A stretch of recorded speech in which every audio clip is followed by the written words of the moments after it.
Hey, what's going on, everybody? Commander Crane here, and we are back with another Pioneer deck tech. And today, we're going to be talking about the newest version of Gruul Dinosaurs, featuring Heirloom, a brand new card from Tarkir Dragonstorm that has been absolutely fantastic.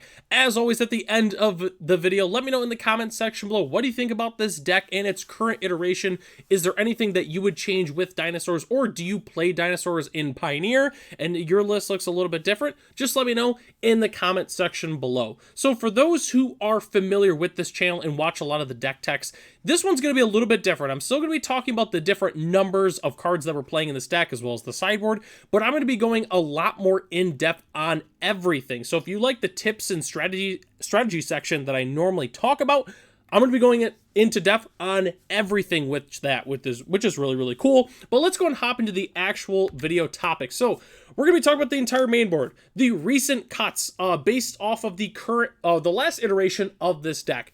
We're going to be going over the sideboard, obviously, and then the MTG Arena matches, as well as the different matchups in terms of, what's good, what's bad, 50-50 matchups, that kind of thing. So a lot to talk about. So let's go and start with the main board. So here's the entire main board. If you like to just see it, how it looks, in terms of just, hey, this is the entire list. All the ones highlighted in yellow are numbers of cards that have changed with the list compared to the last one in terms of the main board. So if you're wondering why those are in yellow, that's specifically why. The one thing I'm not going to talk about going in depth is the lands. I want to say this is just a pretty standard, red-green mana base, really nothing too crazy with it. Yeah, it's red-green. I mean, nothing crazy. The 2 Cavernous Souls, I think, is probably the only thing of note to talk about. And I do like the Cavernous Souls. I like 2. 2 is a good number because just remember, obviously we can't cast like our sideboard cards with a bunch of Cavernous Souls. So you don't want to just automatically jam 4 in this format. So that's why we're playing, the specific numbers of dual lands that we're playing. I also do like playing 4 Carplusian Forest as opposed to 4 Crag Crown Pathway, just because, we have a lot of spells that are double green and then we've got some that are double red. So I don't mind taking a little bit of extra damage just for that little bit of consistency with Carplusian Forest. So, okay, let's go and hop into it here. So the dinosaurs, this is obviously the reason why you're watching this video. We're playing 21 dinosaurs currently in this iteration of dinosaurs. So let's go and hop right into it. 4 copies of Marauding Raptor. My personal opinion, I think this is the best card in the deck. So obviously you got the nice body, the 2/3 for 2, makes your creature spells cost 1 less to cast, which is absolutely incredible. I know a lot of people like to ask why I'm not specifically playing Belligerent Yearling, which I'm not going to go into detail today really on a lot of the cards that I'm not playing, but a lot of people like to say, hey, it's a 3/2 Trampler and it can be really big. The reason I know is because it dies to a lot more removal, and the cost reduction is huge with this deck. It absolutely lets you snowball. But anyways, whenever another creature enters the battlefield under your control, Marauding Raptor deals 2 damage to it. If a dinosaur is dealt damage this way, Marauding Raptor gets +2/+0 until end of turn. So whenever we play dinosaurs, obviously they cost less mana to play, and then Marauding Raptor gets a nice little buff, which is fantastic. So I think it's the best card in the deck. It's what you want to be doing on turn 2. Following it after a potential turn 1 Manadors also feels really good because it allows us to start double spelling and attacking for 6 or even 9, depending on which dinosaurs that we do play. But overall, Marauding Raptor is the best card in the deck. If you have a hand with a few lands and Marauding Raptor, most of the time, you're going to want to keep the hand. So huge shout out to Marauding Raptor for being the best card in the deck. We're also playing 4 Pugnacious Hammerskull and 4 Regal Imperiosaur as our 3-drops. Hammerskull and Regal Imperiosaur are both good. I can't really tell you which one, at least in a vacuum, is better. I'd have to say maybe Regal Imperiosaur, but they're better in their own different matchups. For instance, I do love Pugnacious Hammerskull more in the Is It Phoenix matchup, just because of the fact it's a 6/6 and it does survive Lightning Axe. I think that's absolutely huge. I do like Regal Imperiosaur, though, in the the mid-range and control matchups a little bit more, just because Hammerskull can be awkward if our opponent's playing a lot of different removal spells. Hammerskull is going to get some stun counters on it. Regal Imperiosaur says, you know what, I don't care. I can attack by myself. I don't have a problem with that. And then if you play 2 Regal Imperiosaurs, then it's a 6-power creature anyways. So I'd have to give the edge to Regal Imperiosaur, but Hammerskull I like against Is It Phoenix and aggro a little more, and then Regal Imperiosaur midrange and control. But I really do love both these cards. Hammer Skull is nice because it's 2 and a green to play, so if Marauding Raptor, if we have 2 of them in play, it's great because then we can play it for 1 green mana and it survives both of the triggers with Marauding Raptor. Regal Imperiosaur is not as lucky, though, if we do have 2 Marauding Raptors in play.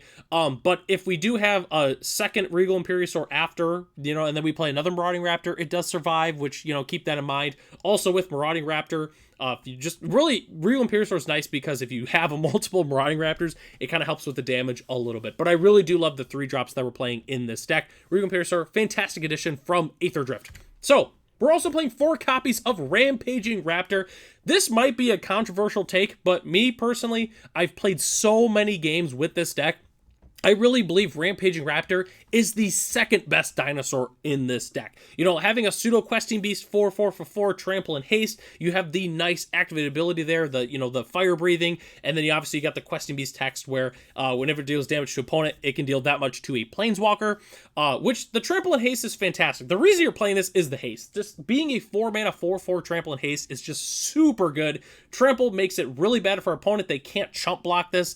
We're going to have some extra mana laying around sometimes with with Rampaging Raptor, just because, we have all these, spoiler alert, Manadors that we're playing, 23 lands. Sometimes we're going to have some extra things to do, and one of the nice things that we can do is pump up Rampaging Raptor.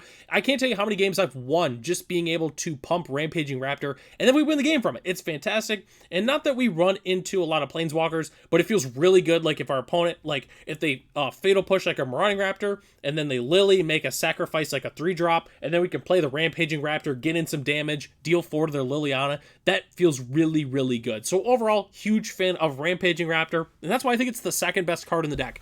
Then we're playing 1 copy of Ripjaw Raptor. It feels weird to be playing just 1 copy of this, but I wanted 5 4-drops in this deck. I chose it over Shifting Ceratops just because there's not a lot of blue decks floating around the metagame right now. So that's why I'm playing Ripjaw. Works really, really well with Marauding Raptor. And yeah, I just love Ripjaw Raptor. The card is sweet. I'm just playing the 1 copy though, which I'll kind of talk about why I'm only playing 1 more copy in a moment here. But that's what we're currently playing. And then rounding out our dinosaurs, we're playing 3 copies of Regisaur Alpha and 1 copy of Ghalta Primal Hunger. So I was playing 3 copies of Regisaur Alpha in the last build, and I'm still on 3 copies.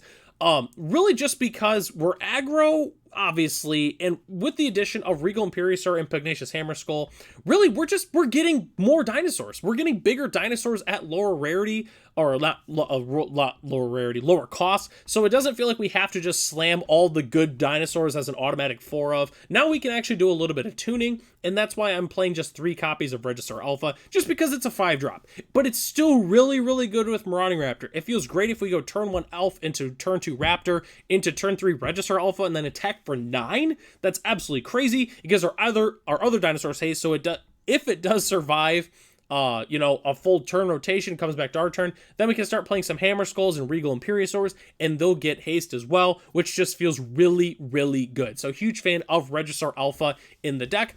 And then the 1 copy of Ghalta Primal Hunger. I've always pivoted between 1 and 2 copies in this deck. I've never really played 0. Just being able to have this top end threat of Ghalta Primal Hunger is absolutely huge.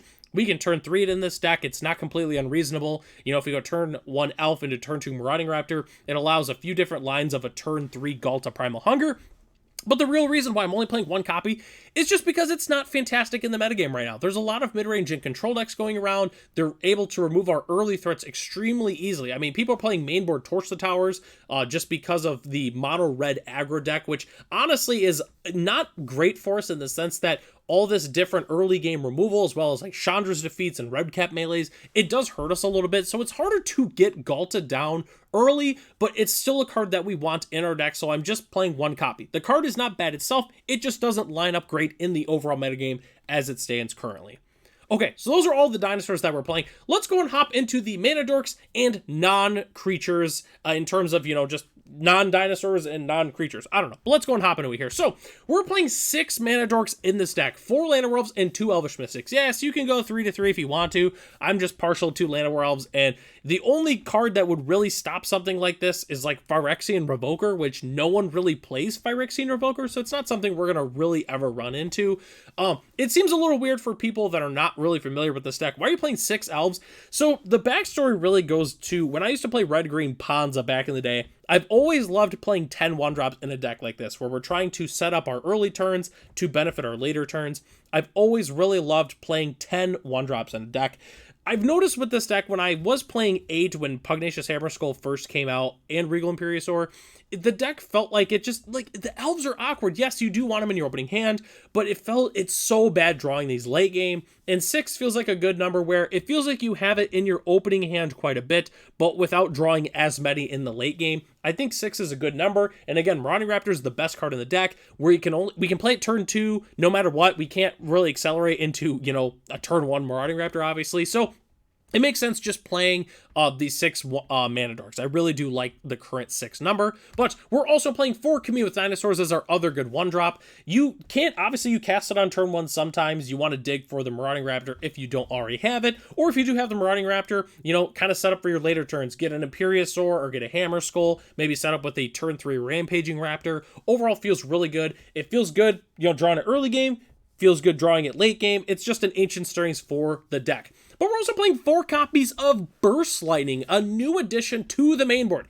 It's pretty simple. Reckless Rage is a very, very good card, but it's awkward right now in the current metagame. There's a lot of cheap removal that's able to take out our elves and our Marauding Raptors early game, so sometimes Reckless Rage can get stuck in our hand depending on the matchup. And with Burst Lightning, it's just better against the mono red decks because they're playing Heartfire Hero and Manifold Mouse and stuff like that, and we need to take those out as quickly as possible. But the other thing with Burst Lightning is with our deck, with playing the Manadors and 23 lands, it's very reasonable that we can actually just kick the card and throw it at our opponent's face, being able to deal 4 damage. So I really do love Burst Lightning in this deck. I recently made the switch, and it's felt really, really good overall. So that's why I'm playing 4 copies of Burst Lightning in the main board. And then the newcomer, 2 copies of Herd Heirloom.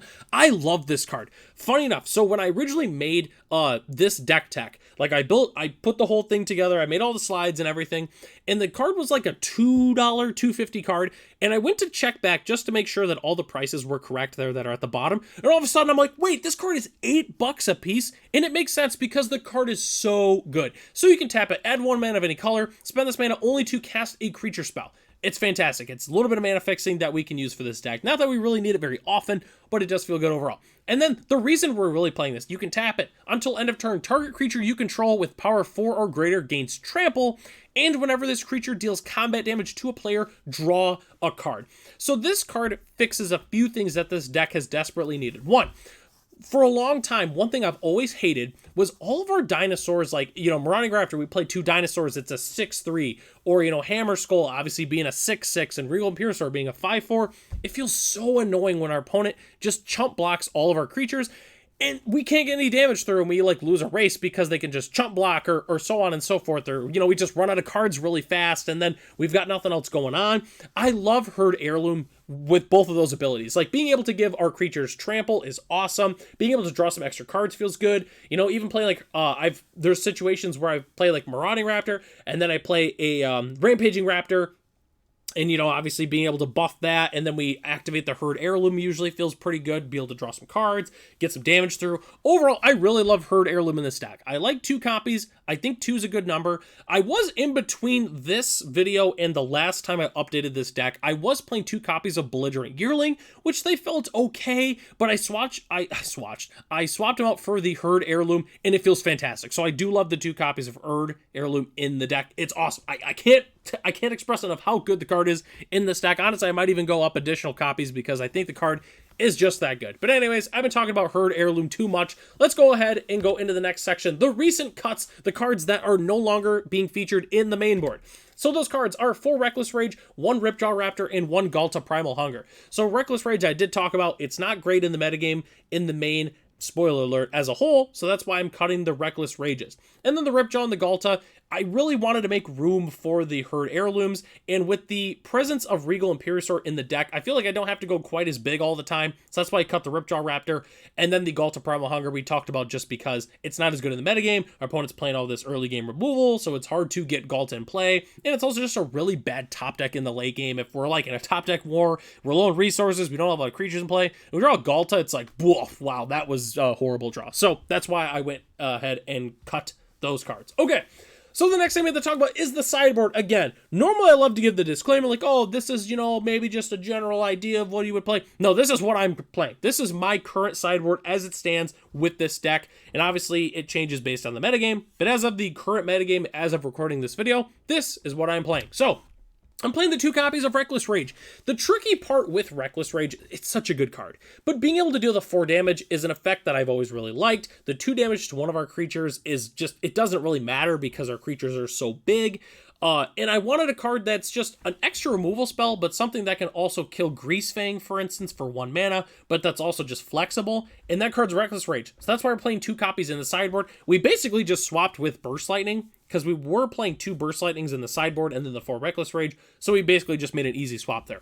We're also playing 3 copies of Pick Your Poison. This card is so good against a number of different decks. I love bringing it against like the different 5-color piles that play up the Beanstalk, being able to cleanly answer that. You can also bring it against Reanimator, like they're putting in Valgavoths and Atraxas into play. We can, boom, make them sacrifice the flyer, get that pesky thing out of the way. Feels good against Fable the Mirror Breaker, make them sacrifice their Fable the Mirror Breaker. Just overall, this card is just extremely flexible. It's 1 mana, it's fantastic, and that's why I'm playing 3 copies in the sideboard. We're playing 1 copy of Gravedigger's Cage. I love bringing this in against Is It Phoenix, just because it stops those pesky birds from entering play again. It's also good against all these Selesnya Company decks, just because they're not able to put those creatures in with Collected Company, so it's a little bit of flexibility there. So overall, big fan of Gravedigger's Cage. We're also playing 2 copies of Damping Sphere, good against Lotus Combo, obviously good against the Nykthos decks. It's good against any of the Spell Slinger decks. Just overall, Damping Sphere, it's a fantastic card. That's why I'm playing 2 in the sideboard.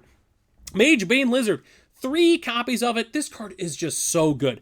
I feel like I bring this card in against everything that's not like aggro, but I still like to bring this in against mono red. They play all these burn spells and pump spells. They deal a bunch of extra damage, and then they're not able to, fully get the kill, and then we kill them on the backswing. I just love Mage Bane Lizard. It's so good in a number of different matchups. I bring this card in so much, and that's why I'm playing the 3 copies. It's also nice because it's a 1/4, so we can put it, we can cast it after Marauding Raptor. It only costs 1 red to play it, and then it obviously survives the Marauding Raptor. Just overall, Mage Bane Lizard is a super awesome card in this deck. And then rounding out the sideboard, we're playing 2 copies of Rampaging Ferocidon. Still a fantastic card in the sideboard. The anti-life gain tech is really good. If our opponent's playing a deck that goes really wide with creatures, it's also good against that. Just, yeah, Rampaging Ferocidon, what an awesome card. And then we're also playing 2 copies of Tranquil Throwback, a card that's definitely grown on me. I really didn't like it for a long time, but there's a lot of really good enchantments floating around the metagame that we need to take care of, and Tranquil Throwback is really good at getting rid of those pesky enchantments.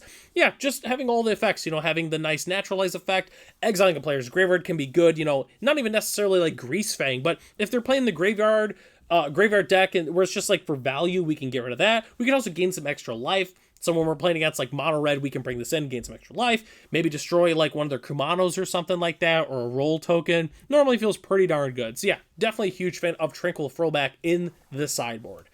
Okay, so the next thing we have to talk about is the MTG Arena match records, which it's going to be pretty simple. So I wanted to list out my current match record for all the decks that we played in terms of like the main metagame decks, and then I kind of wanted to talk about which ones I think are good matchups, medium matchups, and bad matchups. So as a whole right now, as of recording this video, I'm 19-8 on the Arena ladder, which is pretty darn good. That's a 70% win rate right there. So the good matchups: Lotus Combo, Mono Red Aggro, and Blue White Control. Lotus Combo, it just struggles so hard. If we have a decent amount of early game pressure, they're gonna die. I mean, the only way that Lotus Combo really can beat our deck, assuming that we have a good hand, or assuming, other than the fact, like, if we have a good hand, the only way they can beat us is if they play a bunch of, like, Into the Flood Maws and, like, kind of cheese us a little bit. That's about the only way that they can beat us. Mono red can have those really fast starts, but if we have another fast start as well, it feels like that we just beat them. Like, we get all of our creatures, we have so much muscle in play, and then sometimes they can like kick a few burst lightnings or throw a few burn spells in our face and kind of finish the game, but it doesn't feel good. Magebane Lizards are just awesome against them. Screaming Nemesis can be a little bit awkward because we don't want to block it with our 6/6s. So that's like the really only awkward card for the most part, is the Screaming Nemesis. And then Blue-White Control, I feel like it's a pretty good matchup for us. The one match that I did lose, I won game 1, and then game 2, we were pretty much like a Cavern of Souls away from like completely crushing them. And then game 3, we got super land flooded. I want to say we ended the game with like 8 lands in play or something, and just, we didn't draw like any creatures. Like, I communed and hit 4 lands and a burst lightning or something. Like, it was bad. So I really don't count that loss in terms of like, because it's a bad matchup. It was really just, it wasn't a good match for us. So the 50-50 matchups, Rakdos Demons, kind of crazy to think about. I think a lot of it is, we have a lot of good tech against them in the sideboard for us to be able to combat this deck favorably. I want to say I lose a lot of game 1s against Rakdos Demons, but again, we always rally back. We play the Pick Your Poisons. We kind of pivot from like an aggro, like super fast kill. We kind of pivot into like a grindy deck that just plays a bunch of value creatures. I say value, it's more just like big beefy creatures for a low mana cost, and we're able to get the job done. Is it Phoenix? I wanted to say it's a good matchup. I honestly do think it's a good matchup, but I wanted to put that it's 50-50. I would say it's closer maybe to 60-40 in favorable of Dinosaurs. Sometimes they just get those hands where we don't draw a Hammer Skull, and then they have like 2 or 3 Lightning Axes, and we can't get anything going, and then they got this big Ledger Shredder. I don't know. Like, just, is it Phoenix? I feel like it's favorable, but I wanted to put it in the 50-50 matchups. 5-color Niv. It's 50-50 in the sense that one deck always makes the other one look really, really silly. So there's some games where we kill them on like turn 4 and they like have nothing going on and they just die really quick. But then sometimes they have those really good games where they like Vanishing Verse like a Marauding Raptor, and then they like, make us sacrifice our next threat, and then they hold up a binding for the next threat, and like, they draw an extra card because they played it up the Beanstalk.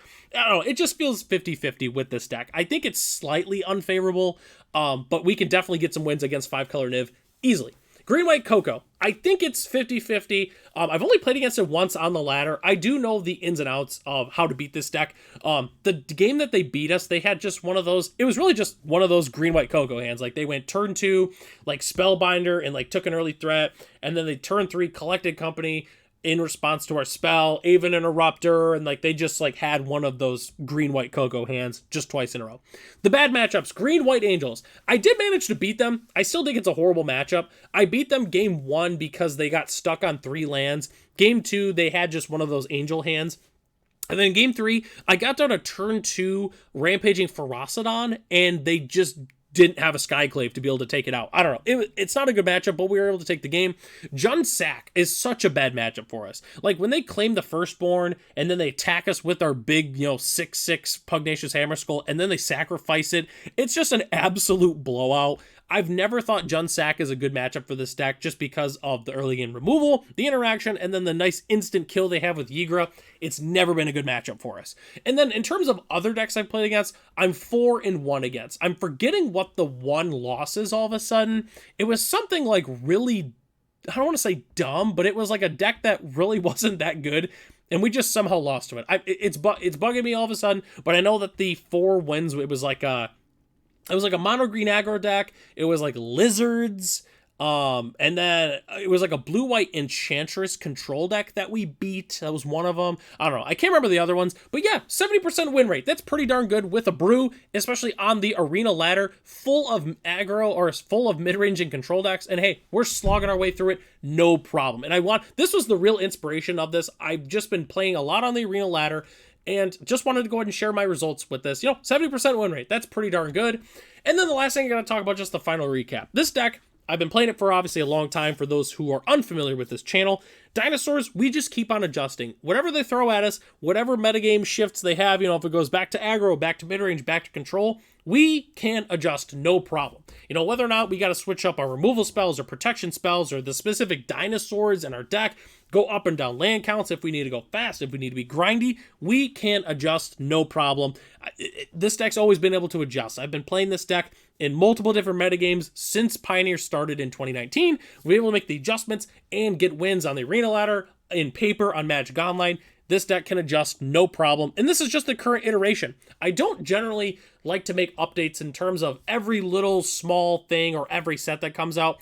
It's really just every time that a new card comes out and impacts this deck, I like to share it. And Herd Heirloom is so good in this deck. It stinks that the card did go up in price, because normally I would take this time to tell you, hey, buy your Herd Heirlooms. But people already figured out that the card's really good and it's like $8 a piece. So hey, if you get to open one though in a pack, that's awesome. And trade for them if you can, if you want to, because it's really good in the stack. It feels fantastic. So I have to recommend playing Herd Heirloom in the stack. Overall, again, super fun deck tech to make, and I hope you enjoyed the video. And definitely let me know in the comment section below if you like this video, if it's missing something, just that kind of thing. But speaking of wrapping up this video, we're at the end of the video. Thanks so much for watching. The deck lists are in the description below if you'd like to check them out for yourself. I have the list that we're currently playing, as well as a slight budget option for those who are looking to maybe buy into this deck but don't want to spend all that on Cavern of Souls and such. You can go ahead and check out the budget list in the description.